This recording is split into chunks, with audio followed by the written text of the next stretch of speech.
Before we begin, let's take a moment to put our hands together to worship, to venerate this Tathagata, the one who sacrificed countless eons, countless lifetimes, fulfilling his perfections to free minds from the shackles of samsara.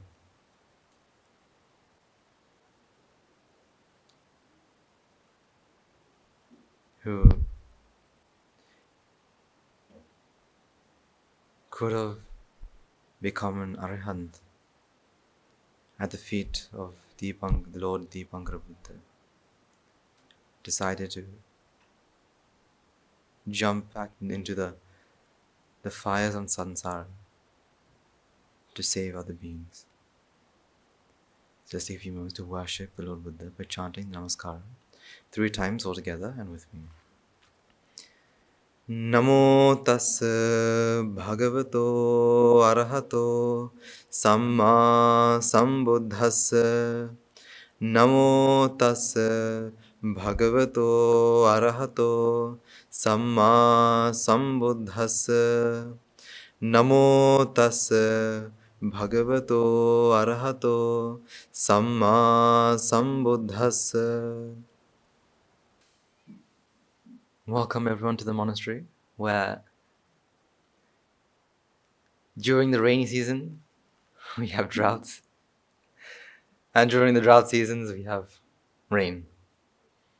I think it's been raining for the last almost a week, semi-continuously. We have minutes, somewhat hours of no rain, and then again rain. Even though, rain doesn't know the rain retreat has finished.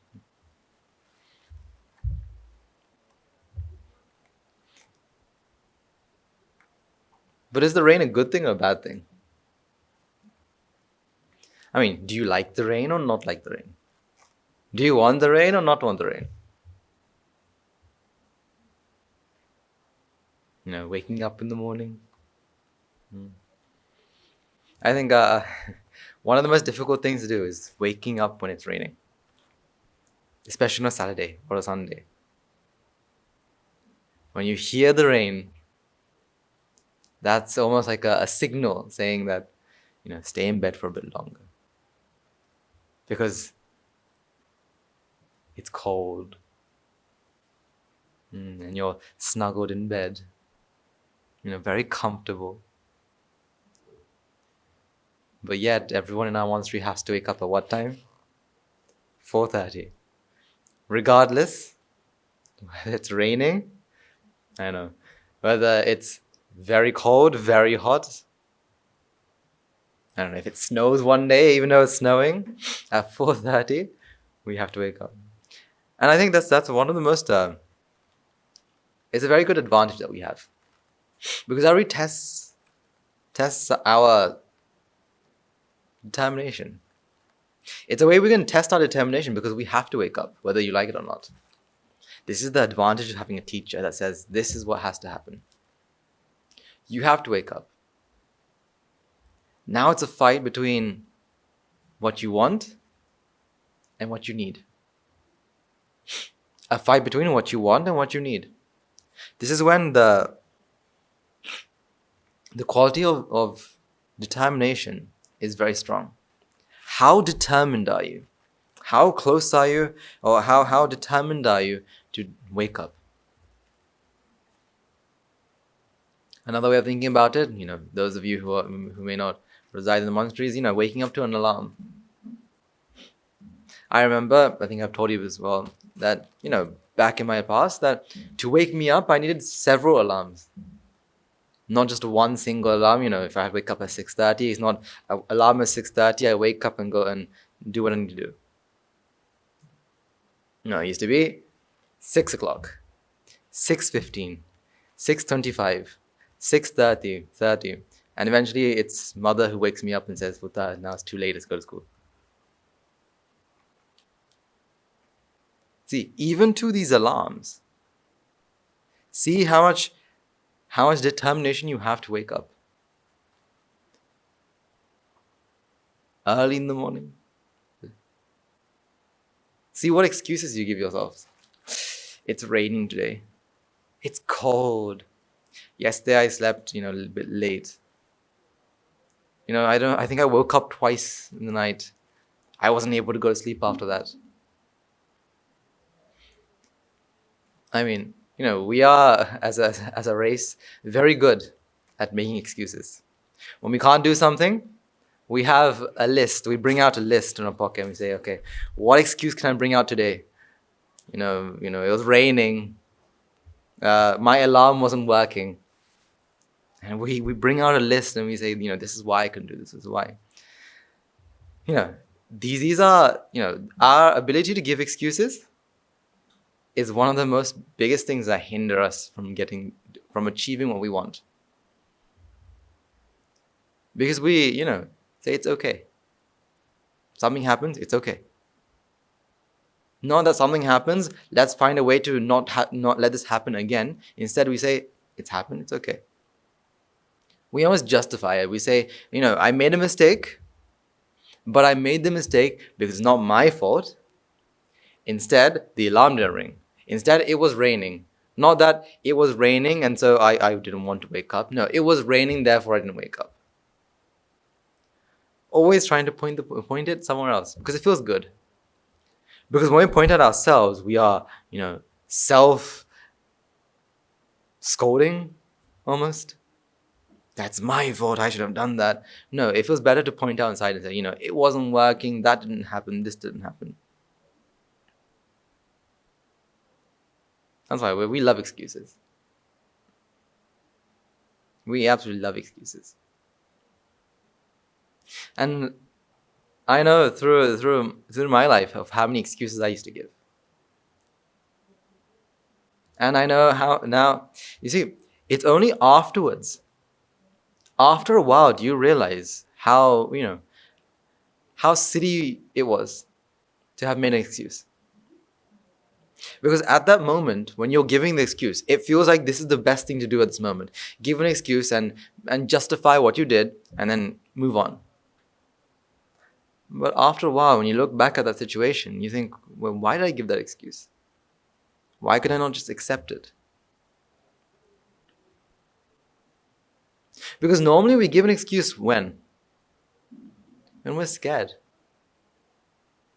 When we're scared. We give an excuse when we're scared. Scared of what? Scared that we will be either told off, or either people think badly of us, or something's going to happen to my what?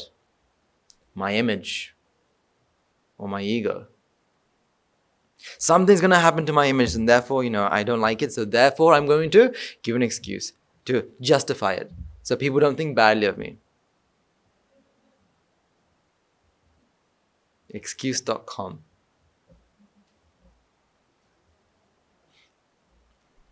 We are the eternal fountain of excuses.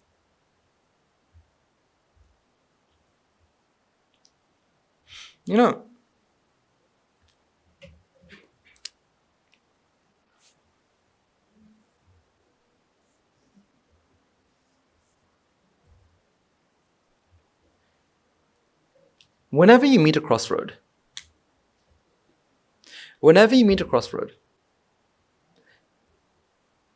you have a choice to go left or right. Whenever you go to a crossroad, this is a road, don't worry, nothing else, not T, it's a road. You have a choice to go left or right. Now let's say you are taking, you're going somewhere, and the direction that you need to take is right. The direction that you don't want to take is left.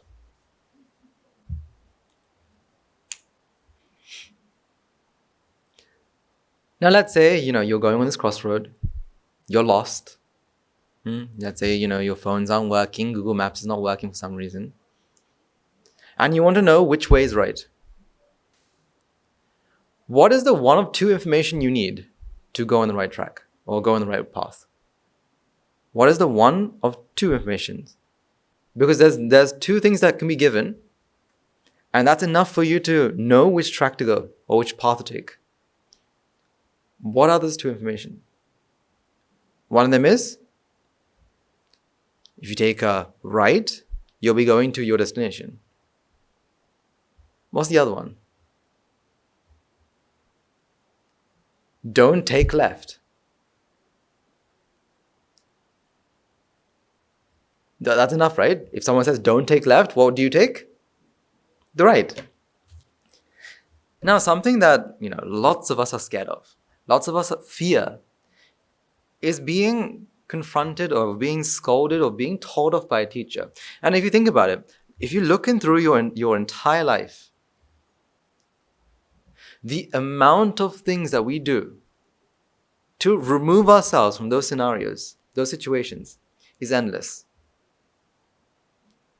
If you think about it, from the moment you woke up as a small child to this very moment, look at the amount of things that you do, not because you think it's good or you think it's right, because you don't want to be told off, or you don't want to be, you don't want someone to say something about it.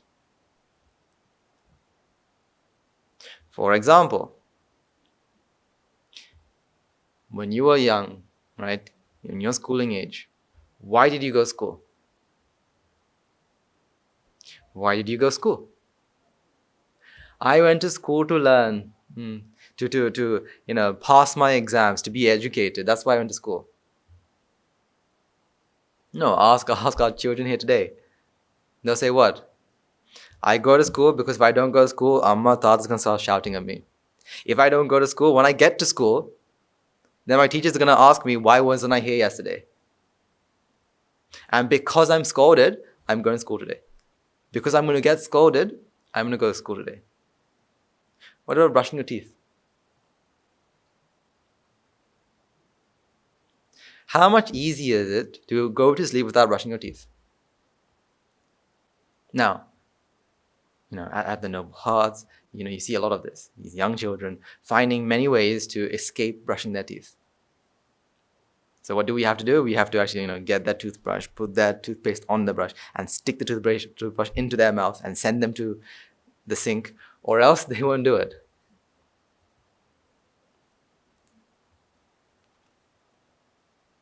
But if you think about it, why do we brush our teeth? Now we brush our teeth because we know that if we don't brush our teeth, plaque, then it's going to erode, and then we're going to have toothaches. Technically, we brush our teeth not because of its, because it looks nice. Because we're scared of what? Toothaches, plaques, if our teeth become yellow. And then if it becomes yellow, then what happens? Someone might say something about it. And if someone says something about it, I'm going to feel really bad about it. So again, still, it's not scolding per se, but it's something that will hurt who? Hurt this ego. Hurt my pride. Hurt this image that I have. So if you think about it, we do lots and lots of things just because what? We are scared. Scared something. Something will hurt. Not hurt physically, but hurt hurt mentally. Hurt what? This mental image that we have of ourselves.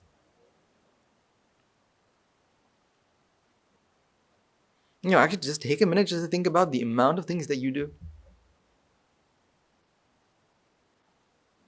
Because you're scared of being told off. You're scared that, will my reputation be ruined?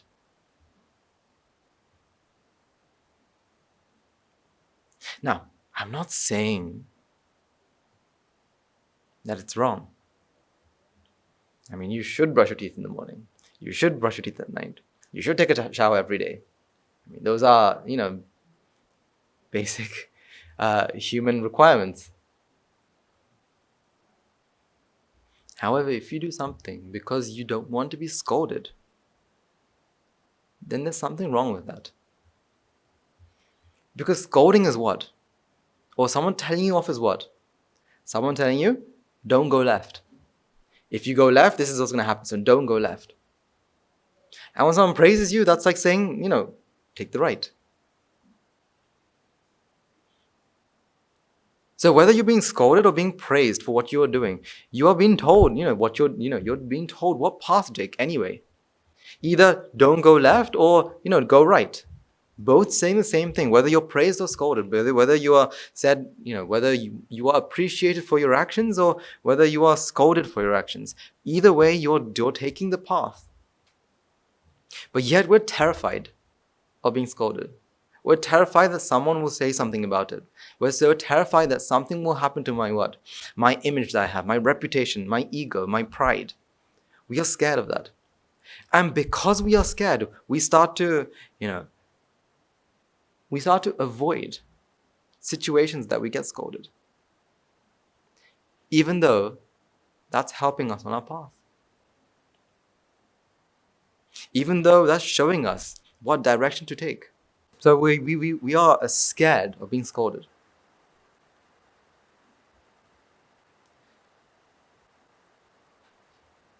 Fear is something that's a hindrance to your Nibbāna. Fear. Understanding you need to understand why you do what you do. But if you do it because you are scared that you will be told off, that is something that hinders your path, slows it down. Because you are avoiding what? Avoiding a moment where you're scolded, which means there are moments that I like and moments that I don't like. And if I have a moment that I like, I want to keep going doing that. The moments I don't like, which means I have an attachment or I like these things. I don't like these things, which means we're seeing a difference here.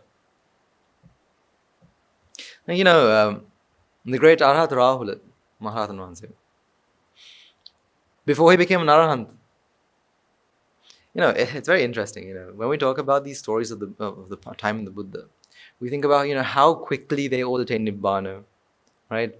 How simple that journey was. But when you think about it, some journeys weren't that simple. Because the great Arahant Rahula became a Sotapanna at what age? But became an Arahant at what age? Around, if I remember correctly, my memory does fail me sometimes, either 26 or 28. Somewhere in his 20s. And we always appreciate how, the great Arahant Rahula, before he was an Arahant, he would take, every morning, he would take a handful of sand and throw it up and say, may I get as many advices as there are grains of sand in the air. If you think about it, he became a Sotapanna at 7, but an Arahant in his 20s. Say that's around 15 years. What do you think his 15 years was like? Why do you think he throws these sands in the air? Do you think at the age of 7 he thought, what, I want advice, so I'm going to throw sand in the air? As a 7-year-old, were you someone who really wanted advice? And not to forget, he was the son of Prince Siddhartha, which is technically who he may have felt that I was the son of who? The Buddha. So do you think as a 7-year-old, he would think, what, please everyone give me advice? Because I think something that we fail to realize, these stories are, they almost seem as like a fantasy. But these were real people with real feelings. I almost imagine, Rahula to be one of the most mischievous. One of the most mischievous. As a 7-year-old, getting scolded over and over again. Not doing what he's supposed to be doing. Because if he was, why would he attain Nibbāna at the age of 26, 28? He should have done it in 1-2 years. Great Arahant Sariputta, they did it in months. The Acharya did it in seconds. Because, I in my head at least, he was very mischievous. Not just mischievous, but got told off every day. And, children, when they get told off, they come to this point where they think, I can't do this, it's not going to work. I don't like being told off. What can I do? And I'm pretty sure that the great Arahant Rahula also had this idea. But instead of, deciding to give up, he goes to his teacher, and the teacher says, this is what advice is. This is why they give you this advice. This is why they get scolded. It's not a bad thing. It's a treasure. But still to this day, we don't see it to be a treasure. We see it to be something that we have to avoid. Because we don't see it to be something that helps us get onto the path. Something that directs us onto the path that we need to take. That's why, he would take a handful of sand and throw it up in the air and say, may I get this many advice today? May I get, technically he's saying, may I get scolded this many times today? As many grains of sand there are in this air, may I please get scolded? Because he understood the advantage of being scolded. I mean, we all love praise. We all love being praised. Madam, you've done so well. You've done this place. You've done this very well. We love being appreciated. Love being praised. So technically, we as a human race love going towards praise. That's why usually we become almost strongly attracted to people who praise us. Because we want to continue to feel what?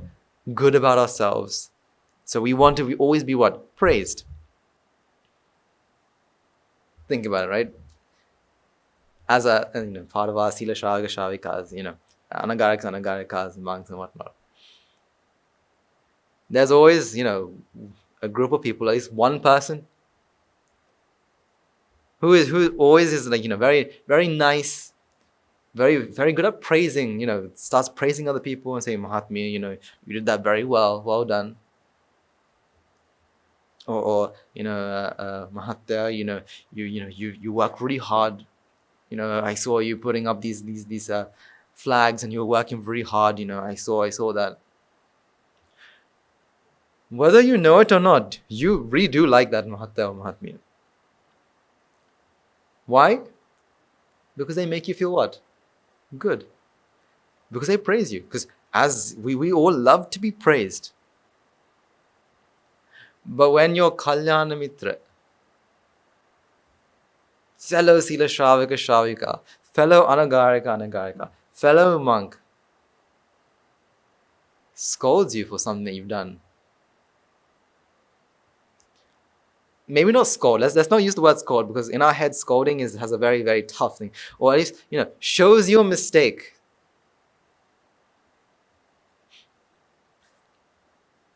We are very quick to distance ourselves. We are very quick to take a step away from the person. To say, maybe, this association, maybe the person may tell me off a lot and, who knows what will happen. My prasada hita is gone when I'm with this person. My mind full of joy and rapture is gone when I meet this person, because this person always shows my mistakes. I don't want to be with this person, and so you distance yourself. You really do. Consciously or unconsciously, you distance yourself. Because why? You don't like it. You don't like when people start poking at your mistakes, your flaws. Because in your head, you want to be the most perfect person you possibly can. And to be perfect, you have to hide what? Your imperfections, your flaws. Not correct them, hide them. And that's why, when you get angry, what is your first instinct to do? In the monastery at least. Are you angry? No. I mean, you very clearly, you're cross, you can see it. But when someone asks you, like, you look angry. No, I'm not angry. Because you try to hide the imperfections, you try to hide the flaws. Now, that's not saying whenever you get angry to overreact and start screaming and shouting. Of course not. But you try to hide these feelings. You try to hide, your imperfections. Because what you want to do, you want to pretend that you are perfect.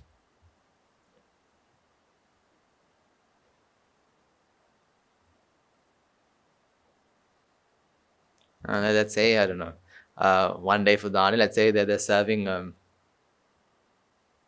something that we don't get too often. Say for Dana, they're serving, for some reason, they're serving cutlets.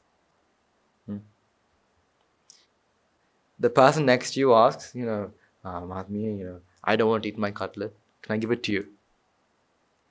Let's say you have a strong attachment to cutlets. No, thank you. Why do you say no, thank you? Why is it? Inside your brain or your mind is telling you, Ronnie, please. You actually hold out the alms bowl just a bit further out so they can, put it in. But you're like, no, thank you. Because you're hoping they say, nah, don't worry, I'll give it. You're hoping that they'll say, don't worry, you could take it and, at least half. I mean, this is you see this a lot. One cutlet or half a cutlet? Half a cutlet seems better, right? Because it's like only half of it, not the whole thing. Or like half a biscuit. So they're asking, I have 3 biscuits. I'm having these 3 biscuits. So, but then your neighboring person decides to say, this is too much for me. Do you want a biscuit? You want the biscuit, but what do you say? No, thank you. Half a biscuit. Half biscuit? Okay. Because why? That shows I'm not attached to the biscuit, but I'm getting half the biscuit. Because why are you trying to hide? Hide these imperfections, hide these flaws.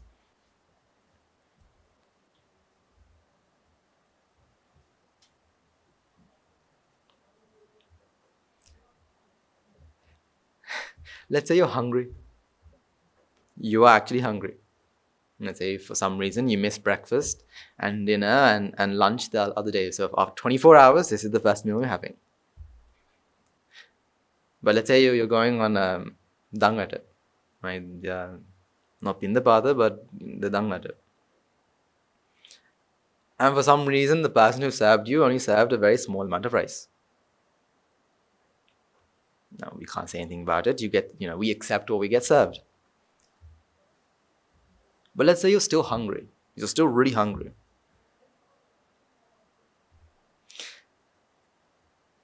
Doesn't it feel really weird to go and serve yourself again? Because what do you think? What will others think of me? Will they think I'm greedy? Will they think that I'm fat? That's why if I serve myself twice.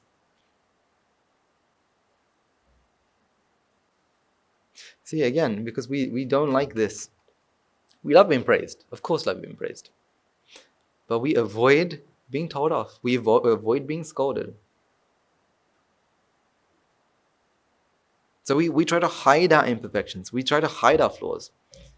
We try to be the best person that we think that we can be. Perfect.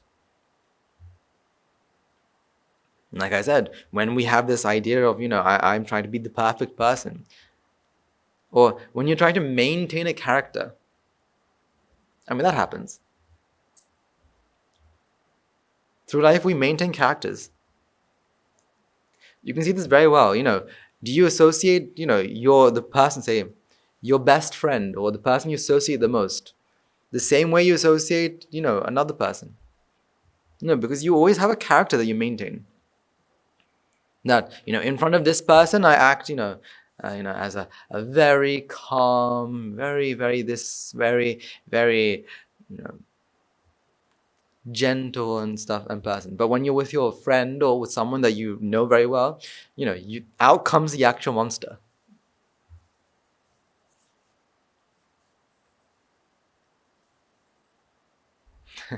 No, I think, You all know this, And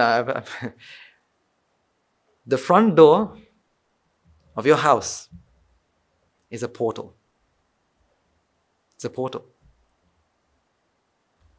One side, you are an angel. On the other side, you are the devil. The moment you step outside in the eyes of the world, you are, pretending that it's fine. You're pretending that, everything's going so well, everything's happy, and, I'm okay. But the moment you step inside, does the real person come out to play? No, nothing is fine, everything's horrible, everything is terrible, because you're trying to hide, trying to show the world that, because you're trying to get this appreciated, praised. This is why, the Buddha says, don't fall for that. Don't fall for praise. Don't go following praise. Don't go searching for praise. Because by searching for praise, what you're doing is you're just following this side. You're just taking half the advantage that you can take. Because praise can sometimes turn to what? Flattery. And what's flattery? Flattery is when you hear, when someone tells you something that you want to hear. Even though it's not genuine. Even though it's not real, they don't feel it. They say it because they know that's what you want to hear. And the moment that happens, again, just like before, the moment you are praised, then what do? You bind yourselves onto this person. You want to be in their association. Why? Because they are giving you what? Praise. They are feeding your what? Ego. They are making you feel what? Better, greater. Making your ego rise. But your teacher? Mahatmya, why did you do this week? Why did you do this? Why did you get angry? The best teachers are the teachers that assume. The best teachers are the teachers that assume. Assume that you've done something. Before you even told them, they assumed. Huh? What did you do? Nothing?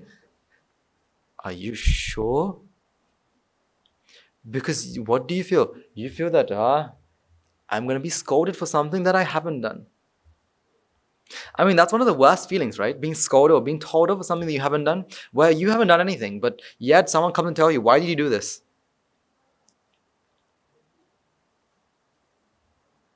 Technically, that's just free information, isn't it?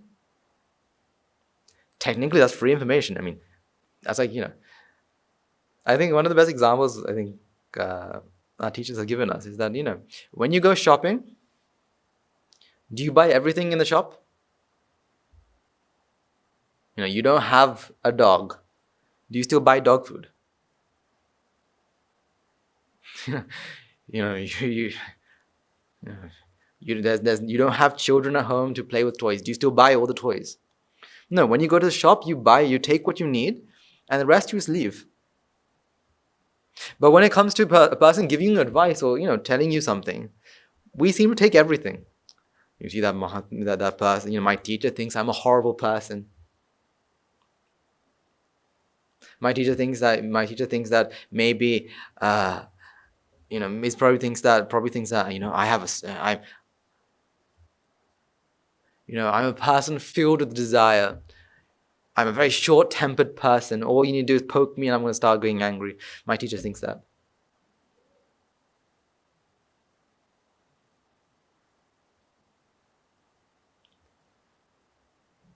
But when you're getting told off for something that you haven't done, well, that's just free information.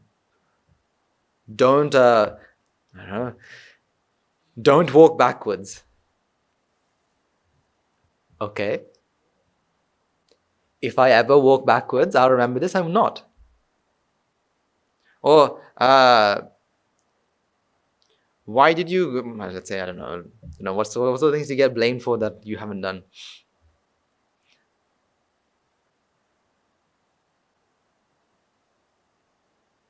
Oh, okay, let's say this. Why have you taken my seat? I booked this seat, I took this seat because, it's the best view of Guru Hamdru. I've booked this seat. Why did you take it? I haven't. No, this is, why did you, I sat down here first. Now, automatically, the first thing that comes to your head is when someone blames you for something that you haven't done, what's the first thing that comes to your head? The first thing that comes to your head is what? To tell them what? I haven't done that. It's not me. You are saying it's not you for what reason? To protect who? It's not me, it's not me, it's someone else, please don't blame me, someone else has done it. It's not me who did this. But technically, you should be able to accept that as well with a smile on your face. When someone scolds you for something you haven't done, you should be able to accept that with a smile on your face. Because why? It's not different. It's information. They're telling you not to take this path. Okay, great. Don't take left. Thanks. Because then I'm going to take what? Right. Thank you for the information. When someone scolds you for what you have or haven't done, all they're giving you is information. But the only thing that hurts is that it hurts what? Your ego. Therefore, we don't like to be scolded. But that's the thing. That's the mindset that we have to get rid of. Scolding is scolding. Getting told off is getting told off. It's just information that we have.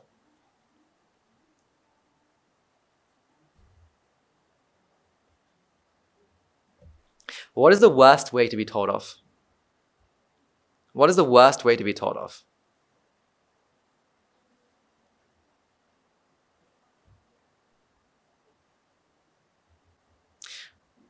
Today, in the middle of Guru Hamdru's sermon, he's going to call you up onto the stage. Right? Don't worry, the camera will be zooming out. Right? Don't worry. It will be zoomed out a bit to see the entire stage. And Guru Hamdru will scold you for something that you haven't done in front of the audience of who knows how many. Live as well as online. My reputation. Now thousands of people will think I'm a horrible person. Thousands of people will label me to be, a horrible person. I don't know, let's say in front of the entire audience, Guru Hamdru says, you shouldn't steal from the sasana. You shouldn't steal from the sasana, because those of you who steal from the sasana will go into the 4 great hells. And he says that, looking at you, and then the camera's there, everyone's looking. Now everyone's going to think that I'm a what? A thief. That I have stolen from the sasana. What's going to happen to my reputation? Now how am I going to face the monastery now? Now when I come in, all the Sila Shravikas are going to come and ask me, what did you steal? People are going to side-eye and give me side-eyes. How am I going to live anymore? And you're going to create this entire massive world of problems. Because of what? Because you were scolded in front of everyone. But think about it.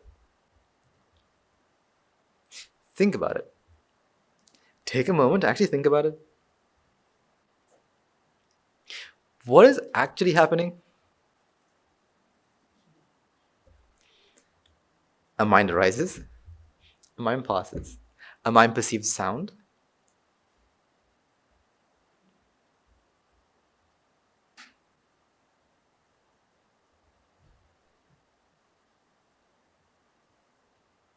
Let's say, you get on stage, this all happens, and you get off, and then you wake up.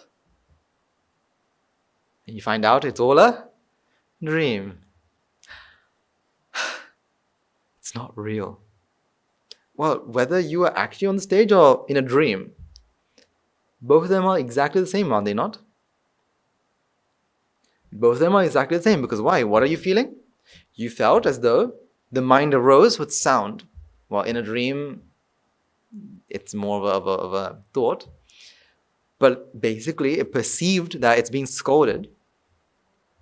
Or technically, it perceived sound. The mind interpreted that and said it's being scolded. And it kept adding on to this. Scolded in front of us on a stage by Guru Hangru, in front of an audience, and it's being recorded. And all of this you start to feel. But in reality, what happened?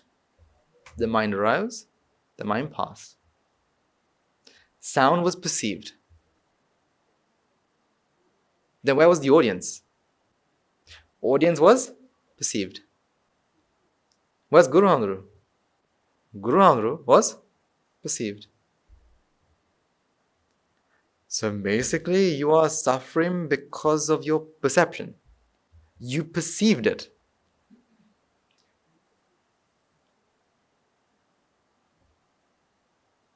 You perceived it in your world. I perceived it in my world. The person next to you perceived it in their world. So did you get up on stage, get scolded by Guru Hangru in front of the massive audience and got recorded and was posted online? How much of that actually happened? In reality? In reality, what happened? The mind arose, the mind passed, and you perceived. However, when ignorance and attachment comes into play, and vexation and insanity comes into play, we have our best friend Jati, best friend ego, who says what? In front of 2,000 people. How many, who knows how many people watch it online? And so what do? You go on YouTube and, check. 2,000, 3,000, 4,000. 4,000 people watched it online.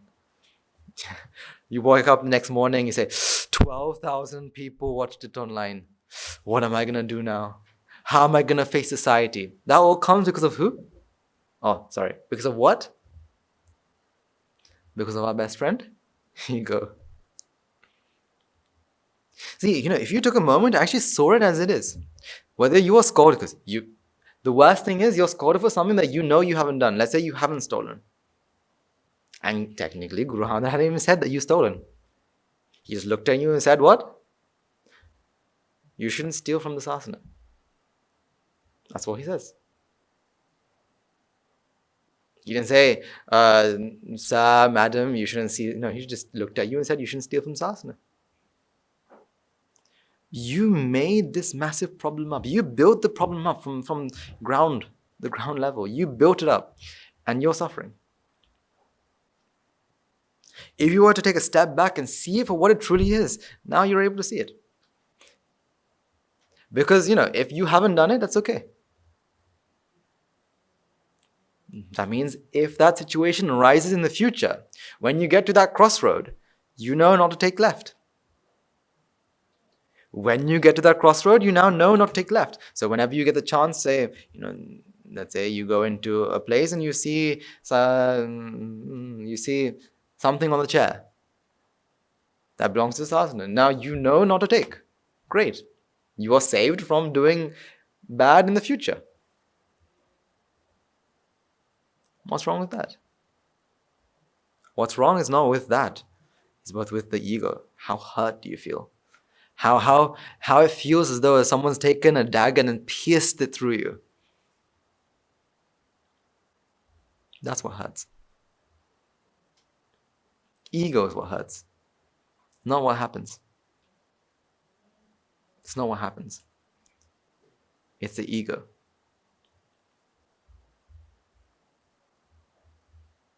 I didn't do it. So what, when the moment you come off stage and you come back and you sit down, the first thing you do is turn to the person next to you and say, I don't know what got over Guru Handru. I didn't do it. Trying to justify what? Trying to show other people what? That's not right. It's not like this.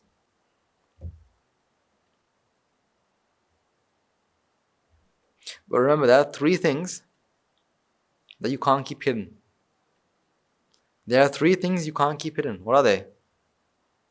The sun, the moon, and the truth.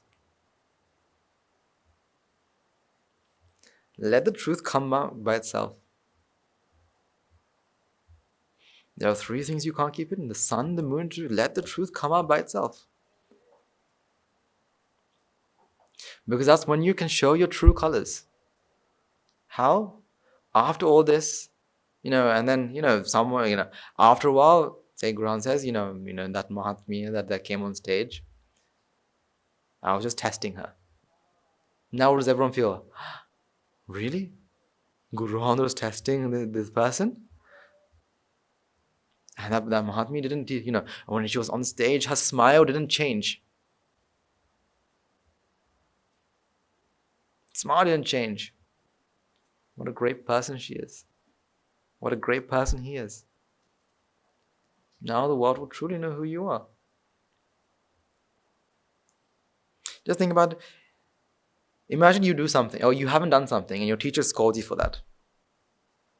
You say nothing about it.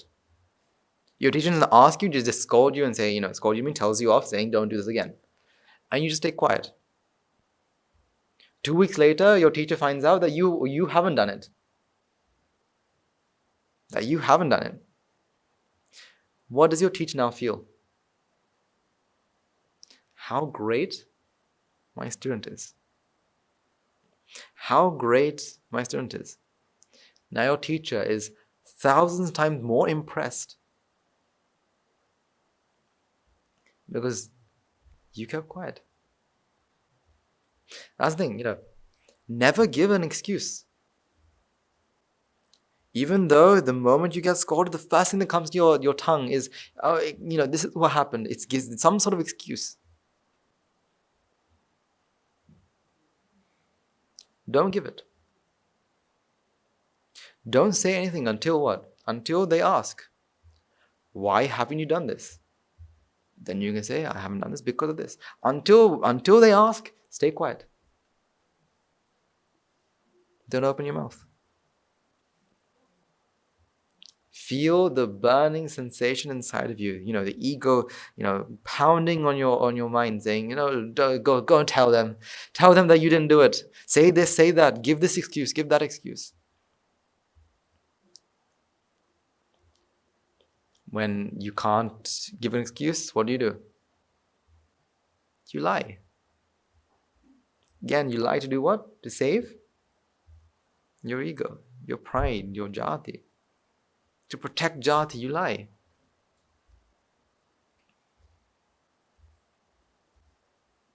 See, if you were just to take a moment, to take a step back and let it and see it for what it is, you're able to escape from all that.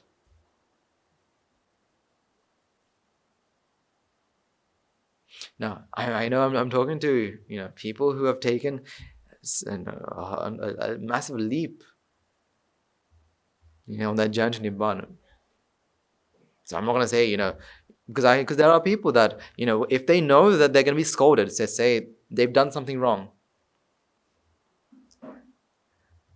So what they'll do is, before their superiors find out, they go to their superiors and tell what? Other people's mistakes. Why? So the superior is now angry at not just one person, but a group of people. Which means the scolding that will be received will be what? Now, I know of a person who came and told me this as well.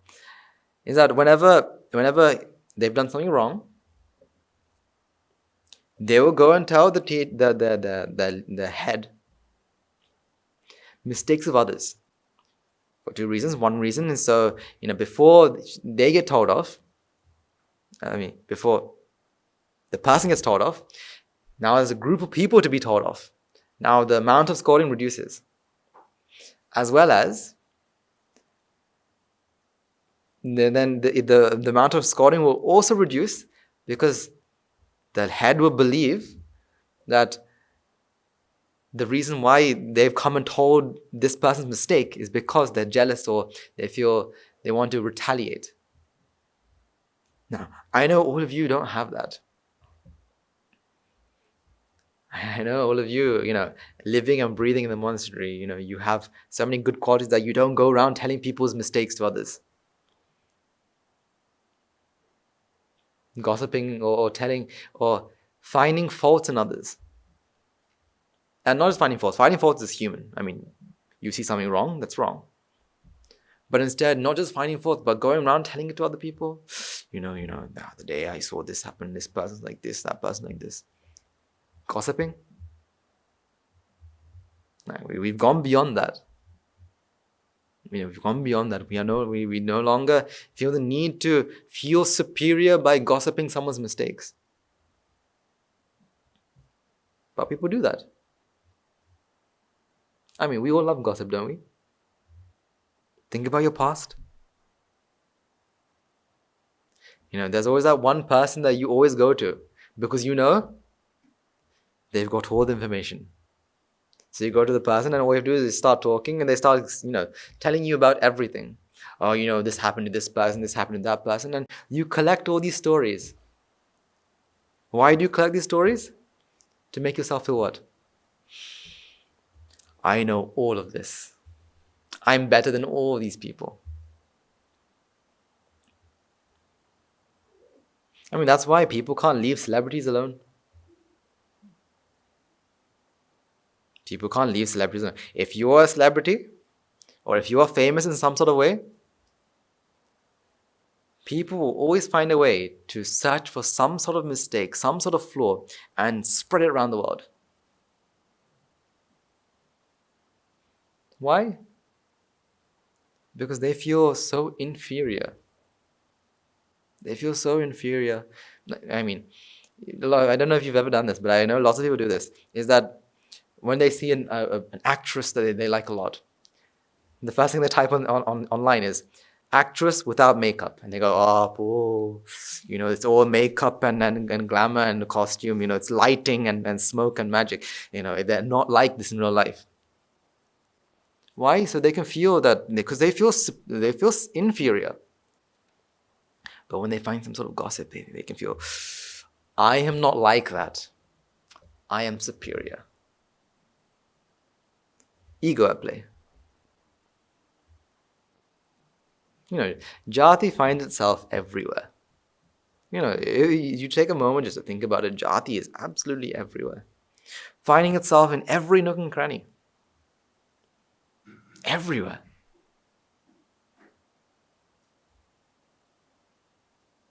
So, we love gossip for that reason.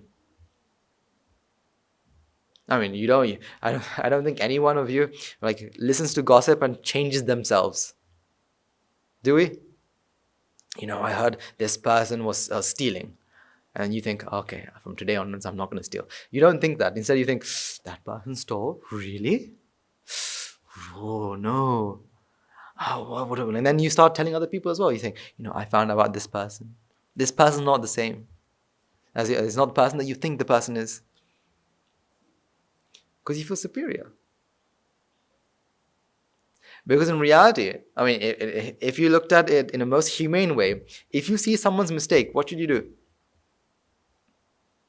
If you see someone's mistake, what should you do? Go and tell them.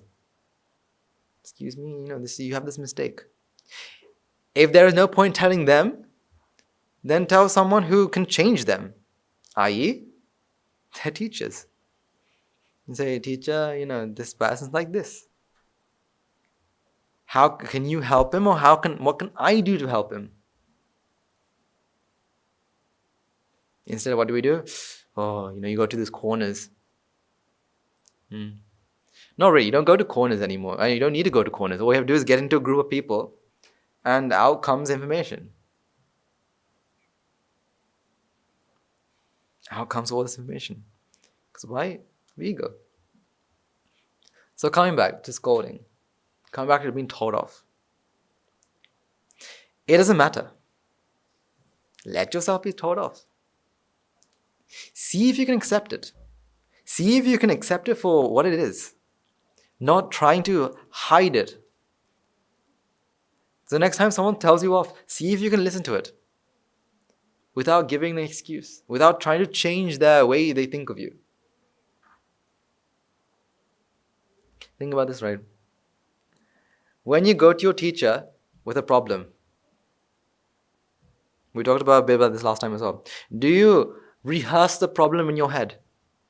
Changing the way that you say it so your teacher doesn't think badly of you? Do you hide certain information? I won't tell my teacher about the cake I ate last night, but I'll tell them how my child got really angry at me. What for? Because I ate the chocolate cake, but I won't tell you that information. Do you hide information?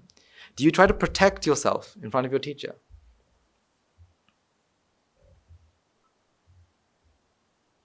But in the Dasadhamma Sutra, the first thing that the Buddha says is what? Vevannihami. Meaning, be see-through. Be like glass. Let your teacher see you, see straight through you. Be open. So tell the teacher what you did, how you did it, into A to Z, without hiding all these things, without protecting yourself. Because by protecting yourself, you're telling the doctor, I have a headache. But you're hiding all the other symptoms. So the doctor will prescribe what? Just Panadol. Just paracetamol. Whereas you actually need some antibiotics. If that doesn't work, you need to be admitted to the hospital. But all you do is you tell them about the headache. Give them only the headache symptom. Because the other symptoms are, they're not supposed to, I can't tell the doctor about these symptoms.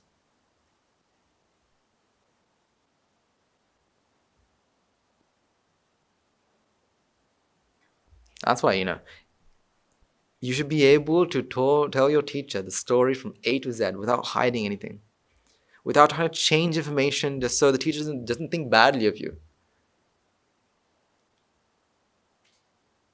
See, when you tell a teacher the problem, you also add parts of the Dhamma.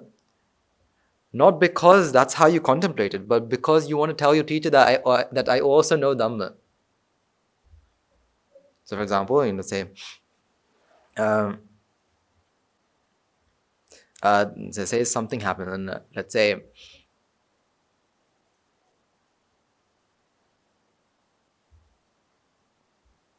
a small child came running up to you and spilled their cup of water on you, and you felt angry. Do you go to your teacher and say, I got angry when the small child had accidentally threw water on me? Or do you say, you tell them that, but also you say, but I also know, it's all cause and effect. I also know it's all anicca. Not because that's what you contemplated on, but to make sure your teacher knows that I am also someone who practices. To protect that your side is to protect yourself from that side as well. That I'm a person who practices my path. Therefore, this is how I contemplated. You should tell the teacher what you contemplated on, of course.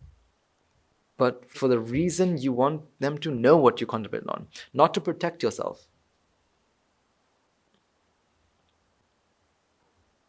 This is the thing, when it comes to ego is the biggest hindrance, to your journey to Nibbāna. And the funny thing is, pride and ego is the last thing that is removed before you become an Arahant. It's a trap, isn't it? Because of ego, you can't attain Nibbāna. To attain Nibbāna, you have to get rid of ego. you're always going to be stuck in this. That's why, sometimes you have to force yourself to start. You have to force yourself to start. Not let it happen, because it's not going to happen like that. Sometimes you're going to have to, even though an excuse is on the tip of your tongue, you have to keep quiet.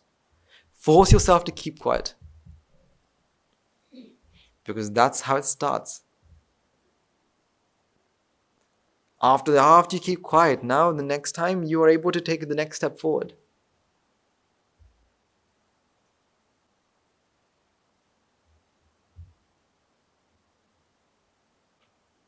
You have to, the path has to be walked.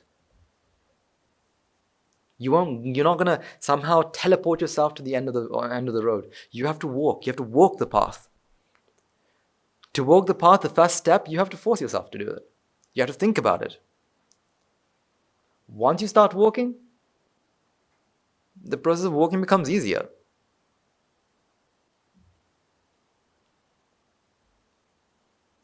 Let's say, you have to walk from here all the way to, say, Kandy. The hardest step is which one? The first one. Because you think, I have to walk all the way to Kandy. I don't know, how far is it? Me and my Sri Lankan geography is terrible. How far is it from here to Kandy? Anyone know? How long is the drive? We know this, don't we? 4 hours? 3 hours drive. 3 to 4 hours drive. So if you have to walk it, if it takes 3 hours to drive to Kandy, if I have to walk it, it's going to take days. So the first step is the hardest. But once you take the first step, the next step becomes easier. And of course, you'll be tired. I'm not saying about the tire part. The physical tiredness will happen. But mentally, all you're doing is walking. It's the first step that's the hardest. The first take takes determination, takes energy, takes a strong aspiration. The rest of it follows just close behind. It's the first step. So, whenever ego comes to play, take your ego and push it all the way down. Whenever you realize that ego's at play, keep quiet. Force yourself to keep quiet. No matter, how many excuses come, popping up into your head, keep quiet. No matter, how badly you're being scolded, keep quiet. Let the scolding happen.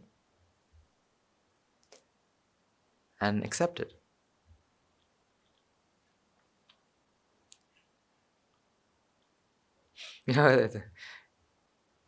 Birds, in the morning, they cry, right? In the morning, they sing in the morning. Who knows? They could be scolding you every morning. A bird could be coming into your garden and scolding you every morning. Why? But you've learned to accept it, right? You've learned to think, okay, the bird's just singing. You've learned to accept it.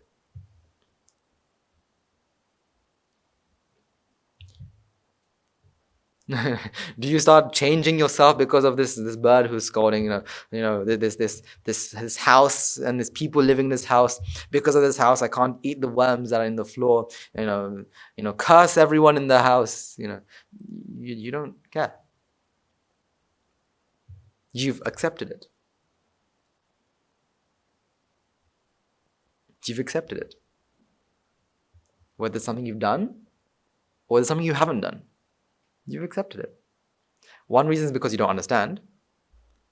Other reason is because, you've accepted that birds sing. Sing their scolding, sing their curses.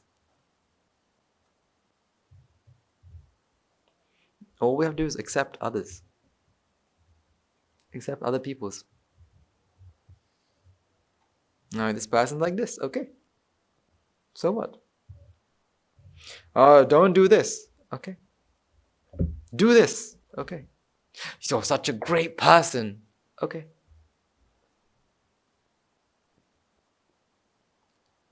How could you have done such a thing? Okay. Accept nature for what it truly is. Accept nature. Accept nature. This is nature. Whether you're praised or scolded, that's nature. Accept it. So what? You shouldn't care.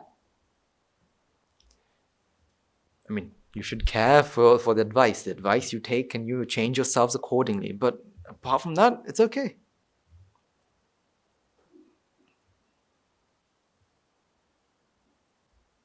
Let's say someone labels you. They say, this person has a very short temper. Be very careful when you deal with him. They've labeled you to be someone with a short temper. Should you care? Should you care? Okay. Someone said they have a short temper. Okay.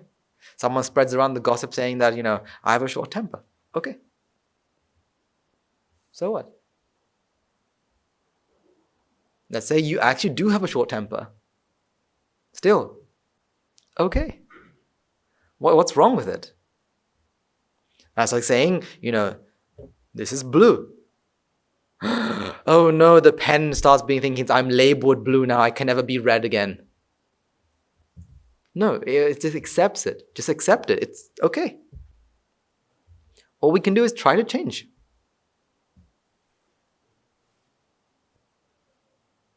You make a mistake. It's fine. Don't hide it.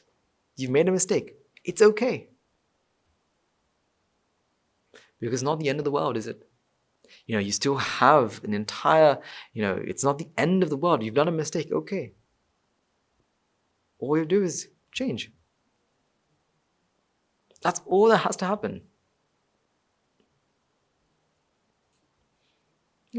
Whether you're praised or scolded, it's both the same. Both of these are what? Because, for example, this mic. Does this mic know that I'm praising you all? You are all such great people. Does the mic know that? You're horrible people. Why on earth are you all here today? Does the mic know I'm scolding? The mic just perceives. Mic just picks up the sound.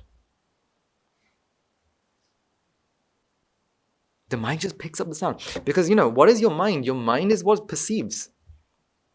Technically, your mind doesn't perceive scolding. Technically, your mind doesn't perceive scolding. Scolding is what is the output of many minds put together.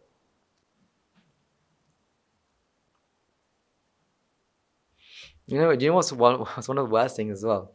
Is that sometimes you start connecting dots. Maybe, someone was talking about scolding because the other day this happened, that happened. It's sometimes very crazy. That sometimes you come and sit down for Guru Maharad's sermons, or at least any set of sermon. And sometimes Guru Maharad or your teacher starts talking about something that you do, and you think, how does he know? And you start thinking, probably because this person said something about this. That person probably said something, and therefore, Guru Maharad found out. And that's why he's talking about it. We love connecting dots. You know those dot-to-dot drawings? You have to go like 1, 2, 3, 4, 5, and you'll take a step back and it's a dinosaur. We love those because our mind does that every single day. It takes advantage of everything to connect dots. Today we're talking about scolding because the other day this happened. That happened. And therefore this and this and this and this. Therefore this and this. And you take a step back and you see a massive image. The stronger your views are, the worse this is. The stronger your views are, the worse this becomes. Because then you start thinking that these dots So it's like this. You start connecting dots, 1, say, to 5. You connect 1 to 5, you take a step back, and it looks like a dinosaur. So you think it is a dinosaur. But you still haven't connected the rest.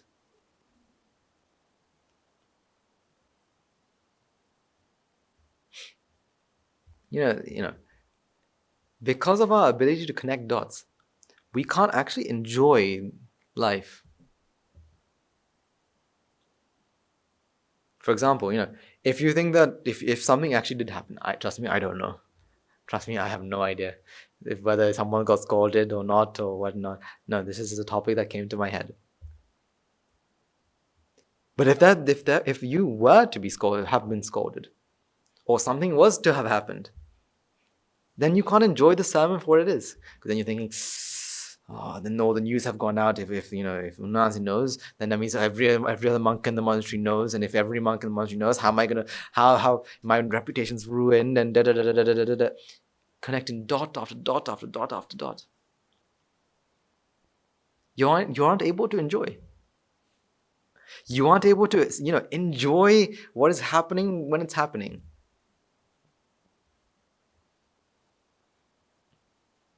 You aren't able to enjoy life because you're now connecting every dot and saying, oh, this happened, that happened, this happened, this happened, this happened. And that may happen, this probably had happened, connecting the weirdest of dots to make a picture.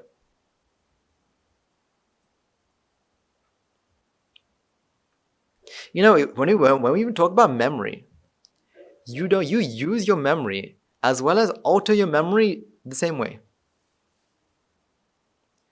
At the same time, you read your memory and write back onto it. For example, let's say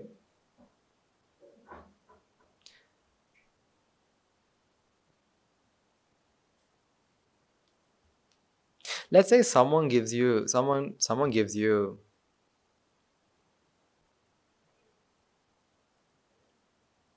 let's say someone gives you this pen.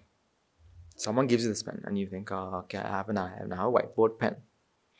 And you think, okay, I got this whiteboard pen. This person's very nice. Gave me a whiteboard pen. And so I can write on my whiteboard and da-da-da-da. The next day, when you remember this event, you aren't remembering the event you're not remembering the event as it is. You're remembering the event with the views that you have in that mind at that moment. For example, that morning, say someone came up and said, that person, he or she is a thief. And so when you remember about the pen, what's the first thing that comes to your head? How amazing they are for giving you a whiteboard pen? Now you think, that whiteboard pen that they gave, it's probably stolen. Probably stolen. Probably the person bought it with their own money to give it to you because they wanted to give something to you. But you're now connecting the dots that may or may not have happened. Now, I'm not saying that all the dots are wrong, because the world is cause and effect. There are causes that give rise to effects, but unfortunately, we're not the Buddha. We don't know exactly. But we're very good at connecting dots and saying, this happened because of this and this and this. Because we think that we are the kings and queens of cause and effect. We know cause and effect like that. That we are able to connect all these dots and predict the future as well.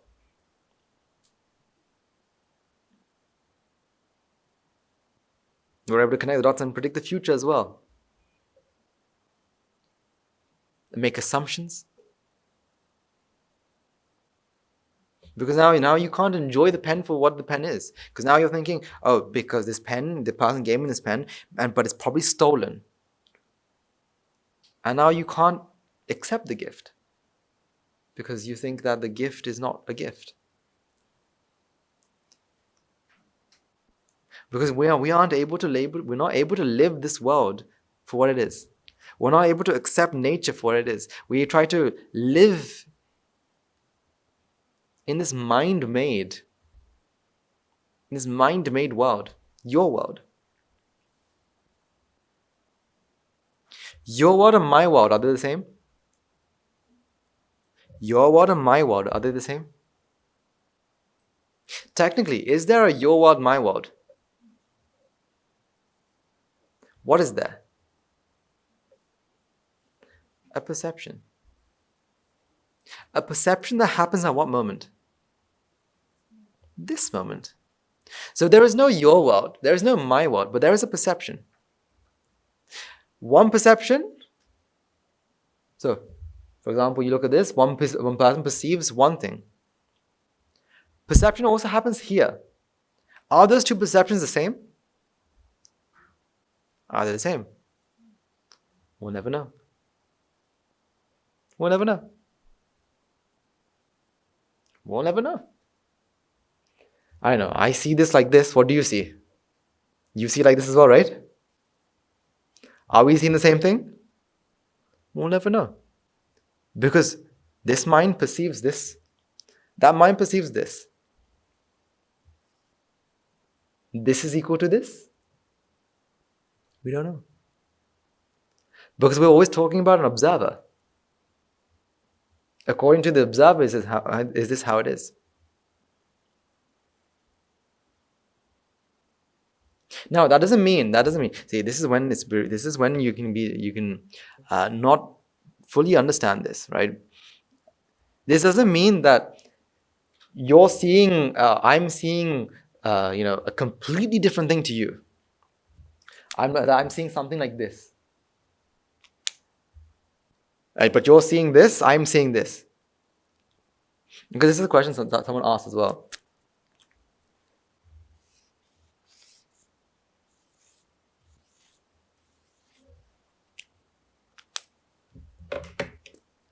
What is this?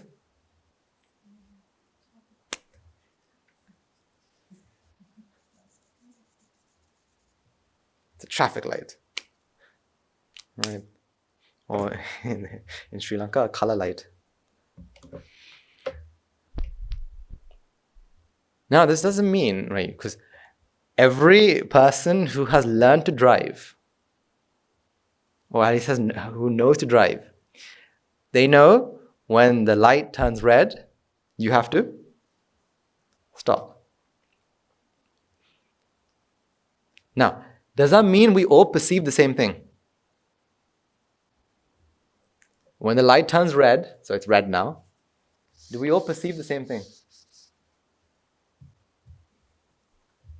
Do we all perceive the same thing? But we all stopped our cars. We all stopped the cars, right? And there's no person who thought it's green and drove off. So aren't we perceiving the same thing? Isn't the entire world perceiving the same thing? That's why in, I hope, every country, I don't know, whenever you see a red light, you stop. I think in most countries at least. So isn't the entire world perceiving the same thing? That's why they stop. No? Aren't we all perceiving a red traffic light here? Does anyone see this to be green? Do we stop at green? No, we stop at red. So we're perceiving the same thing, aren't we? Aren't we? If we're not perceiving the same thing, why do we all stop? Why do we all stop? We don't all perceive the same thing. Not the same thing. But this is a symbol. This is a sign. This sign is perceived. Is it the same way we perceive it? Maybe not. But we all have the view that at a red light, or when this is like this, we stop. So are we all perceiving the same thing? Who knows? Who knows? We hope so. But we all stop because we know if this, then stop. For example, we all look at this pen and we say it's a red whiteboard pen. Is it because we're all perceiving the same thing? No, it's because we all are perceiving, and we've identified this to be what? A red pen. Not that we're all perceiving the same thing. Because your perception, or the perception that's happening in that mind, and the perception that's happening in a completely different mind,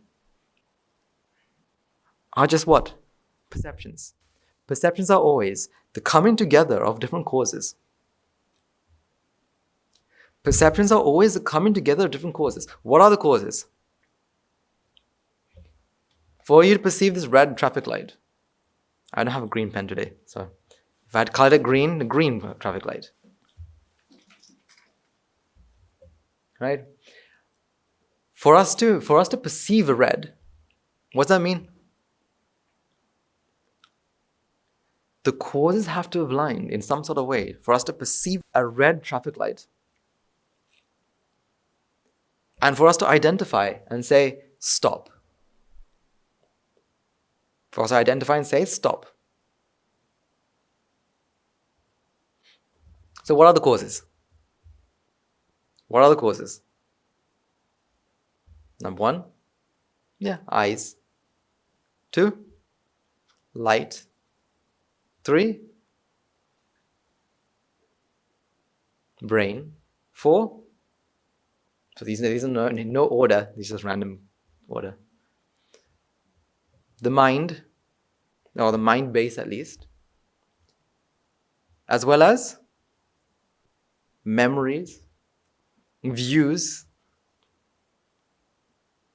Because if you can't remember this is red, like for example in some countries, again I think,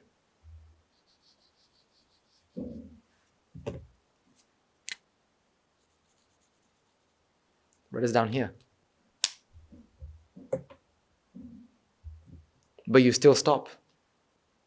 Why do you still stop? Because you identified red. For that you need memories. For that you need views. And then they all come together. All these things, when they come together at in the right arrangement, out comes the perception of what? Traffic light? Red. Therefore, it comes out the output of stop car. Now, for this process to happen, are each of our processes the same here? Are all our eyes the same? No, very easy, I think almost just over 50% of us are wearing glasses, wearing spectacles. And as well as, we all have different abilities to see. Our eyes all work differently. Different number of rods, different number of cones, different number of nerves. Some of us has 20/20 vision. Some of us are trying to have 20/20 visions. But each and every one of us, eyes are different. What about light? Is light the same? No. Because there are several lights here, all pointing at different angles. You're seeing this in different lights. As well as if you think about me, for me, when I look like this looks like a very nice rectangle. But trust me, you look at this way, it looks like an actual really good rectangle. Drawing looks very nice this way. But if you were to change angle, rectangle distorts and looks more like a trapezium. A much wider trapezium. Much wider. Here it looks very skinny. Why is that? The causes are different. The arrangement is different. The arrangement is giving rise to different effects. As well as memory. I think there are countries with the red light in the bottom. I don't know. I think I've seen some.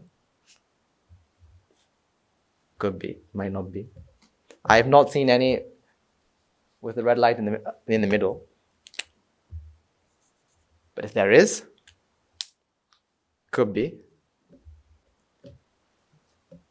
But again, these are all different what? Arrangements of different causes. different causes, different arrangement. Therefore, effect is different. But the end perception is the same, similar, not the same. Similar, but not the same. So are we all perceiving the same thing? Are we all perceiving the same thing? No, every single time. You have to remember that it's always cause and effect. If we are perceiving the same thing, so when we look at this bouquet in front of me, if we are seeing the same thing, that means it cannot be cause and effect. Can it? Because we are seeing bouquet. Bouquet is the thing that you see. But actually, it's always cause and effect that's at play. Hundreds of causes giving rise to hundreds of different effects, slightly varying from another. For example, some of you may not see these colors as vibrantly as others. Like they say, females can see colors better than males. Can we prove that? Can I prove it? I don't know. But again, according to science, that females can see colors more vibrantly than males, with a better saturation, whatnot. So the males in the room, we can't see the colors as well as females. That's why females take a lot of time, picking out clothes, because their colors are very, very, very strong. But anyway, so are we perceiving the same thing? If we are perceiving bouquet the same way, that means it's not cause and effect. That means it's something fixed that's coming into us. That we're perceiving something that's very fixed. Everyone perceiving this. However, it's always cause and effect. Different causes coming into line to give rise to different effects. That's what it is. For example, even though I'm talking about this bouquet, I haven't seen it. I don't know. I'm assuming it looks good. I can only see the top half of it. I don't even know what colors there are. I can probably see white, purple, bit of blue, and green, of course. I don't know. Below, is there any red? No. But you're all perceiving what? Bouquet. I'm also perceiving what? Bouquet.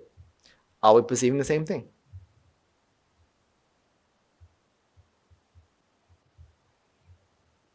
I think what's even better is, if you've ever had a conversation after a sermon.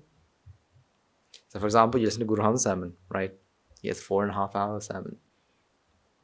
And you start conversing with another person about the sermon. It's funny how different people will have perceived different things. Because why? They focus on different things. They understand different things. Their views will give rise to different understandings. So it's very interesting. You ask them, like, what did Guru talk about today? You ask one person, so for example, if you ever missed a sermon and you try to get a recap from someone else, you have to ask at least 5 different people to get an actual image or actual understanding of what Guru actually talked about. Because different people focus on different things. As well as their own views and knowledge will alter the message in some sort of way. Which is very interesting to see. If you ever get an opportunity, do that. It's very, very interesting. Because different people will actually focus on different parts of his sermon. And when you ask 5 or 6 people, you have a very clear understanding of how different people understand things. So even though we talked about, bouquet here, everyone would understand it something differently. Because it's all what? Just cause and effect. Causes coming together to give rise to an effect. Is that bad? Is that good? It's nature. I don't know. I think we all have this idea like, oh, it's all bad or very good. We have to accept nature, whether it's not good or bad. Is it raining? It's raining. Is that a good or bad thing? It's nature. But we're very quick to judge and say, raining's bad. I didn't bring an umbrella, and because I didn't bring an umbrella, I'm going to become really wet. And being wet is a bad thing. Is it? Do you remember when you were young, you used to enjoy being wet in the rain? Running in the rain, getting completely drenched in the rain. Something that we used to enjoy, but after you grow older, now with being wet in the rain is horrible. So we become allergic to water. And therefore, when it starts raining, you have to have an umbrella and you have to keep yourself dry. Being sick is something different. That's beyond that, right? I understand. But whether it's a good or bad thing, no, it's nature. So we all perceive something, but we're not perceiving the same thing. Is that a bad thing? No, it's nature. Accept it for what it is. We don't need to go around saying that, oh, it's a horrible thing, we can't, me and you can't perceive the same red. Oh, horrible. No, it's okay. That's why, whenever you converse with someone, whenever you have a conversation with someone, it's always best to ask them what they understood.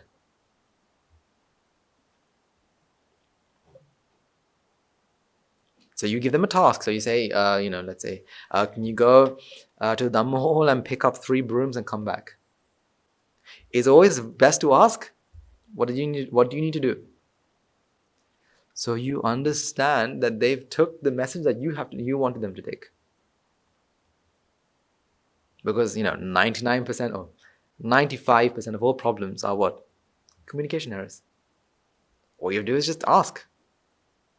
What do you have to do? Go to Dhamma hall and bring back 4 brooms. No, not 4, 3. What? 3 brooms. Good. Now go. Because why? Because we all focus on different things. For example, when you're talking and they say, there's a butterfly behind me, right? Most of you will focus on what I say, but also on the butterfly. So you're misinformation. That's not wrong. That's also what? Cause and effect. Because, if there was something behind me, which there isn't, thank God, you wouldn't be able to focus on everything I say. And is that bad? No, that's nature. We have to find a way to understand nature and accept it. That's all we have to do. By understanding and accepting nature, we're able to, live in nature, accepting nature, and, live happily. Or not live happily, but almost perceive happily.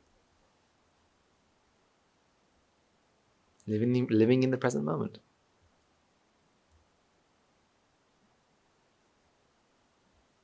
That's all we have to do. So is being scolded a bad thing? Is it a good thing? It's just a thing. Not a good thing or bad thing, it's just a thing. A thing of nature.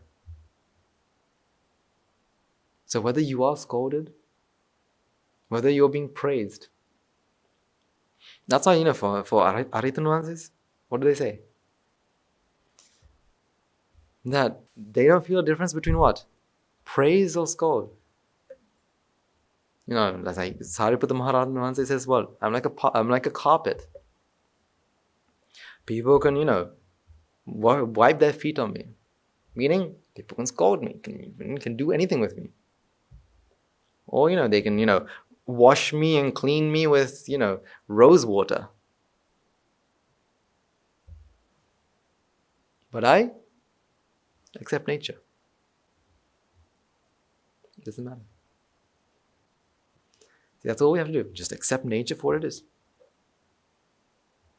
Once you do that, you're able to live, or you're able to come to the present moment and live happily. That's all you have to do. Just understand. That's the beauty. All you have to do is understand. Nothing more. Whenever you meet your teachers, see how much ego is at play. When you're scolded, when you're praised, check yourself. See if you want to give excuses. If you want to give excuses, keep quiet. It's a fight against yourself. So keep at it. All right. Next week, we have Kathina ceremony. We have the Kathina ceremony, and this is I cordially invite all of you, those of you who have a choice, to come and enjoy the Kathina ceremony. Because I think that's one of the biggest events that we have every year.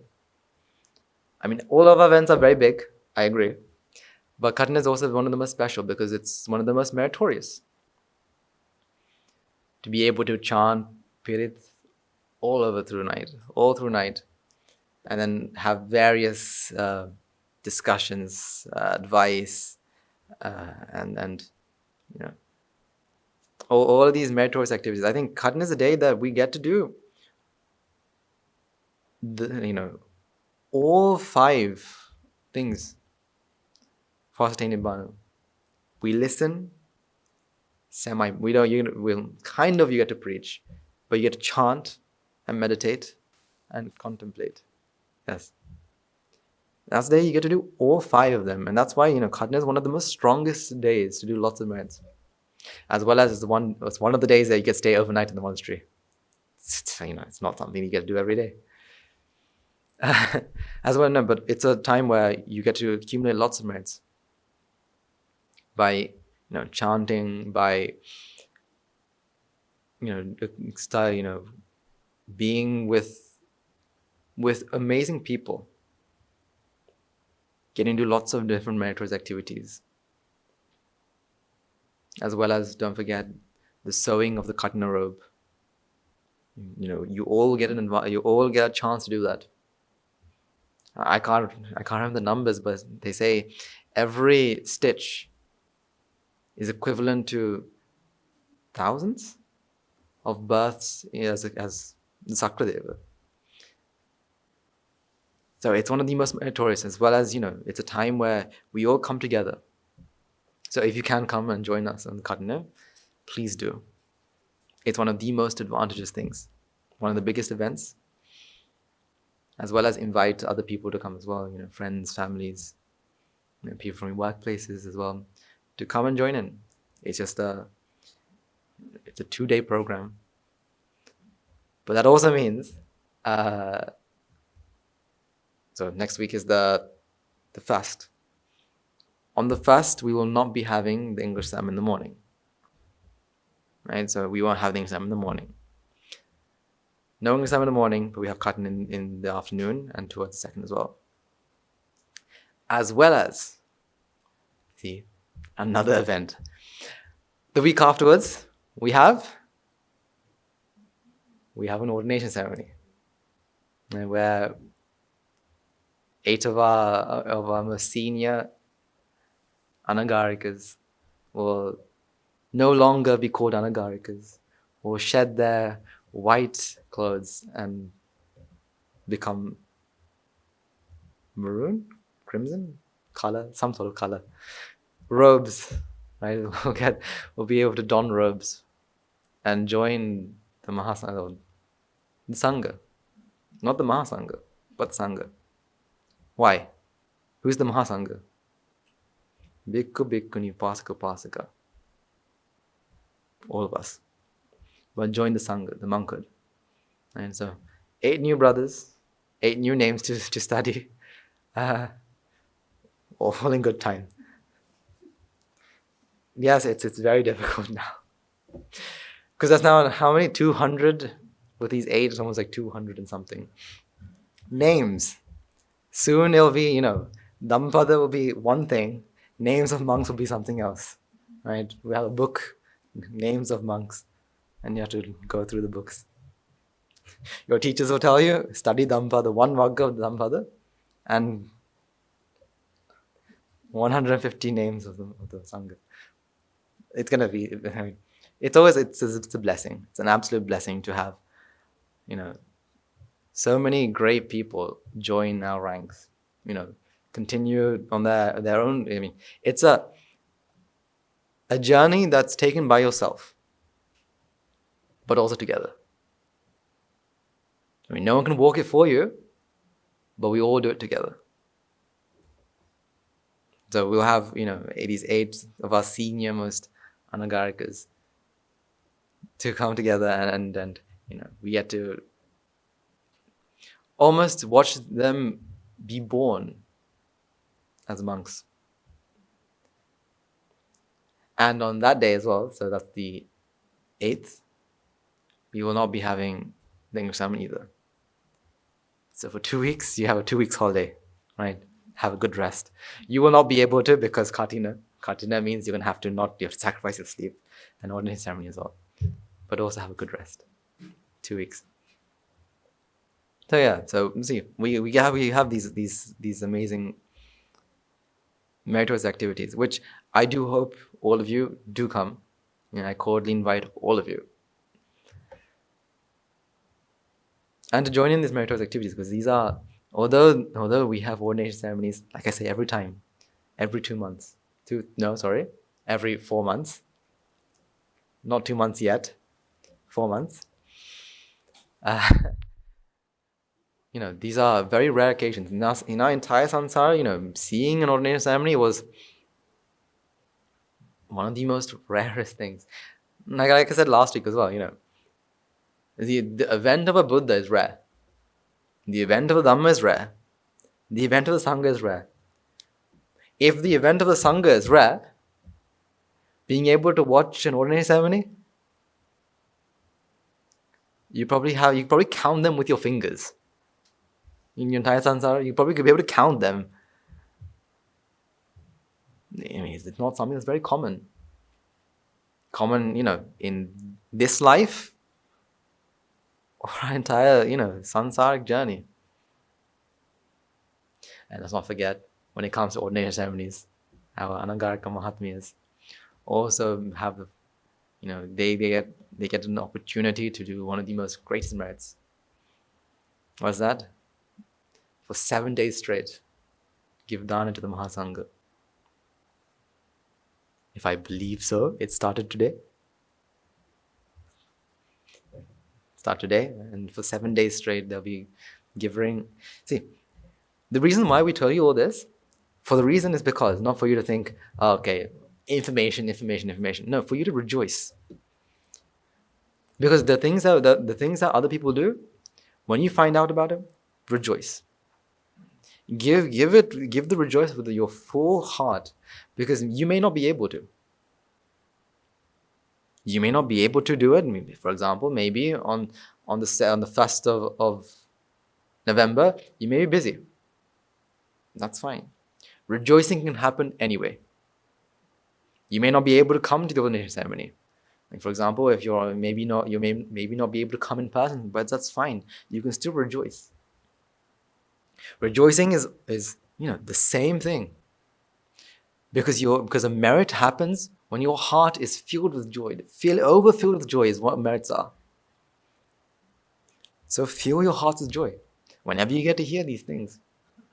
Not think, they get to do this, or that's happening again. No, these are very, very amazing opportunities to do as many merits as possible. So rejoice. So 7-day dana, rejoice. Although you may not be able to give dana for 7 days, in your hearts and minds, you can give dana every single day.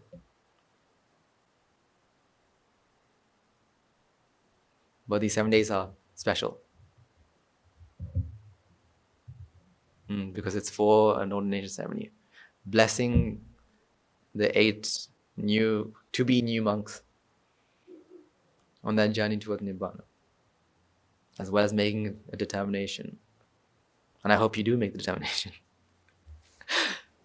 That may the power of all those merits that you accumulate, may we all attain supreme bliss and Nibbāna. I mean, this is the entire purpose of us in the monastery. I mean, all these events are for one thing and one thing only, for our own salvation. Don't forget that. That's why, every day, remind yourself, that's why we're here. That's why we do what we do. Because as time goes on, we will forget. And as time goes on, there will always be someone there to remind you their purpose. Okay. So remember, next week, Katine. Right? If I can force you all to come, I'll force you all to come. But hey ho, free will. And the week afterwards, ordinary ceremony. So for 2 weeks, we'll not be having the English sermon. Right. Oh, as well as one more thing. Sorry, before I forget. These sermons are. We have now opened another channel for these sermons. So on YouTube, instead of it being on our normal English channel, it's now in a different channel called Buddha's Guide to Happiness. You'll find these sermons on that. This is we're trying to spread as far and wide as we possibly can. As well as we have started several language channels as well, in different languages, in Tamil, in Hindi, in I think Guru Hamdaru has started to do sermons in Telugu, Japanese, Chinese. We are opening many channels to spread the teachings of or the philosophy or these things to help all people who have the merits to understand and be free from their own traps that they set for themselves. Almost you can say these are there to free people from themselves. To free people from themselves. So we have many channels opened as well as opening in the near future, as well as these sermons are also on a different channel as well. So we're trying to spread our hands as far and as wide as we possibly can, reaching to every corner. Because that's what the Buddha said as well. No two people go in the same path. No two monks go in the same path. Spread the Dhamma as far and wide for the benefit of most sentient beings. Right. Let's take a moment to transfer the merits and conclude. Let's take a moment to transfer the merits required by making offerings to the infinite virtues of the Noble Triple Gem, chanting Pirit, using Dharma, and engaging in various meritorious deeds a day. So first and foremost, let's remind ourselves how incredibly fortunate we are to be in receipt of Lord Buddha's teachings. And with immense gratitude, let's transfer the merits to Bhikshu, Bhikshunis, Upasakas, who since time immemorial have protected and preserved the sublime teaching of the Buddha and passed it down to a generation of the noble lineage in the form of the Tripitaka, which is thankfully available to us today to study, to understand, and comprehend Dhamma. Let's also take a moment to transfer merits to all the members of the Mahasangha present throughout the world, including all the chief prelates of all chapters, who have dedicated their lives to no path and committed themselves to the betterment of all sentient beings. Let's not forget, among them will be the monks and nuns residing in local temples and nunneries, who have always been by your side through thick and thin, come rain or shine. Let's also take a moment to transfer merits to Guru Sarananse, as well as other monks resident in the monastery, as well as Anagarikas attached to the monastery. Let's take a moment to transfer merits and express our gratitude to those who made great efforts to spread the teaching of the Buddha, be it thereby translating sermons, sharing them with others, inviting others to join them. May the power of the merits, if any of them be born in the world of planes, may they redeem themselves and be born in the blissed plane. May by the power of the merits, may they abstain from unmeritorious deeds. Fulfill the meritorious deeds, fulfill the noble eightfold path, and attain the supreme bliss of Nibbāna. Sadhu, sadhu, sadhu. Let's also take one chance merits to our devotees, friends of the monastery, who for sake of merits continues to sustain the Mahasangha. This includes everyone of you who have contributed to the construction of the monastery, to those of you who provide the Mahasangha shelter, alms, robes, medicines, as well as those who pass in the know-how, extend their well wishes. May the power of these merits, may they abstain from unmeritorious deeds, fulfill the meritorious deeds, fulfill the noble eightfold path, and attain the supreme bliss of Nibbāna. Sadhu, sadhu, sadhu. Let's also take one transfer merits to our mothers, fathers, husbands, wives, brothers, sisters, sons, daughters, grandparents, uncles, aunts, cousins, nephews, and nieces, our elders, friends, acquaintances, employees, and to all those who helped us, supported us, assisted us in any shape or form. By the power of these merits, may they be healed in physical mental ailments. May they overcome any obstacles in their spiritual progress. May they abstain from unmeritorious deeds, fulfill the meritorious deeds, fulfill the Noble Eightfold Path, and attain the supreme bliss of Nibbāna. Sadhu, sadhu, sadhu. Let's also take one chance and merit to Devas, Brahmas, spirits, demons, primarily Sakadeva, as well as numerous gods and deities who commit to protect and fulfill the Sambuddha Sasana. Let's not forget among them will be our garden deities who keep watchful eye over us, keep us out of harm's way.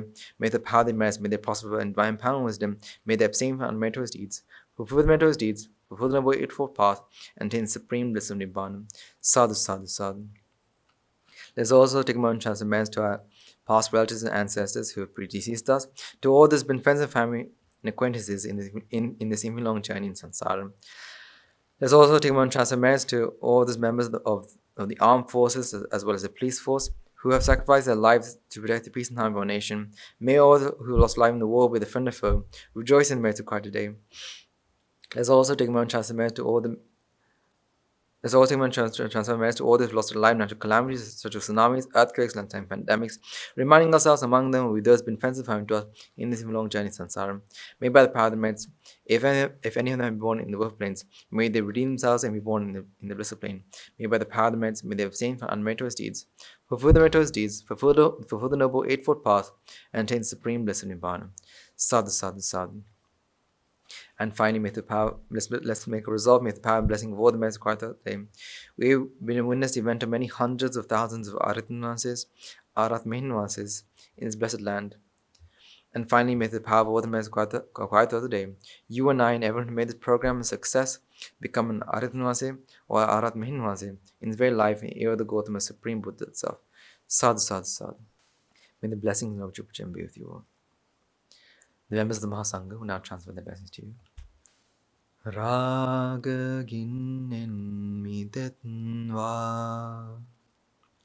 dvesha ginen midetva, moha ginen midetva,